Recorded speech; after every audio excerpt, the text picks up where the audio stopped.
Paano ba i-describe ang reaksyon, comment at dating ng mga paliwanag ng mga anti-Marcos vlogger, supporters ng mga Duterte, Kibuloy, Alvarez at iba pa? Ito po nga po ay matapos magsalita si First Lady Lisa Araneta Marcos at siyempre kanyang ipinagtanggol ang kanyang pamilya, ang kanyang asawa, ang ating Pangulong si President, siyempre, Bongbong Marcos. Kaya ko naitanong kung paano di-describe kasi po yung iba ay nakakatawa. Meron pa nga nagsabi, bakit siya nagsalita?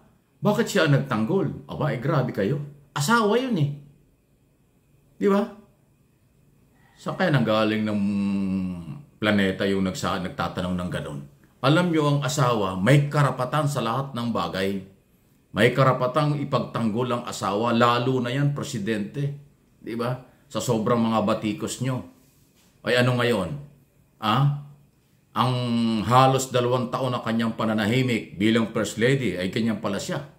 Talagang sinagot kayo. Meron pa nga siyang sinasabi niyang papangit kayo, lalo kayong papangit. Para bang, ayan na. May mga personal na mga ganyan. Di ba? Sa kababanat nyo at kasisira nyo sa First Family at sa ating gobyerno, nakakapangit daw yan. At isa pa, ayaw ibaba. Ayaw kayong patulan actually. Ng First Lady. Yung mga bumabati ko sa gobyerno. Kasi nga ho, mga below the belt. Ayan. Magkakaiba ang dating mula ho sa kampo ng mga anti-Marcos. At hahaba pa ito. Maaaring patikim pa ito. Maaaring sa mga susunod na araw. May mga interview pa yan. May mga statement na yan. Kasi talagang wala namang hindi magagalit at wala namang matutuwa diyan sa inyong pamimersonal sa ating Pangulo.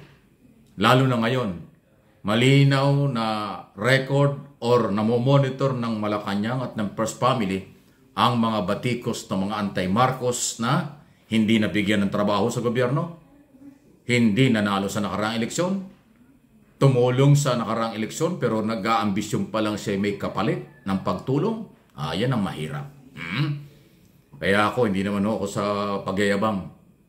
Yan ang from day one pinanindigan natin. Tutulong tayo sa gobyerno, sa mga kandidatong sa tingin natin may kakayanan nang hindi tayo nag-i-expect or anuman nakapalit. Ayun palang mga yan ganun Tumulong, umaasa na may kapalit. Tulad ng posisyon o pabor sa kanila. Nung hindi maibigay, ayan, nagwawala na yung mga anti-Marcos. Di ba? Ay bakit naman tayo maniniwala sa ganyan?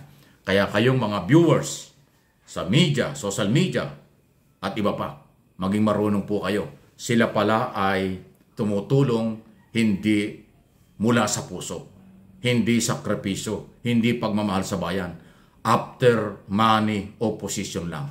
Ganun lang yun. Ganun sila.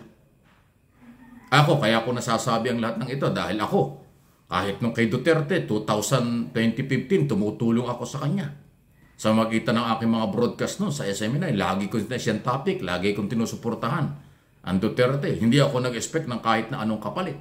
Di ba? Di malaya akong nagawa ang aking responsibilidad bilang Pilipino sa kanyang administrasyon, tulungan siya. Pero dahil tapos na ang kanyang administration, dapat lang naman bitawan ko siya.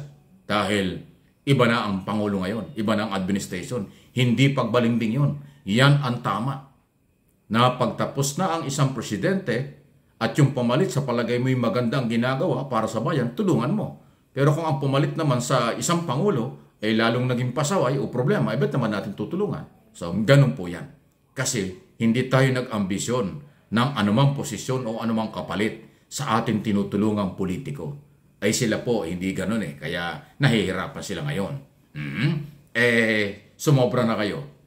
Kaya pinatulan na kayo ng unang ginang.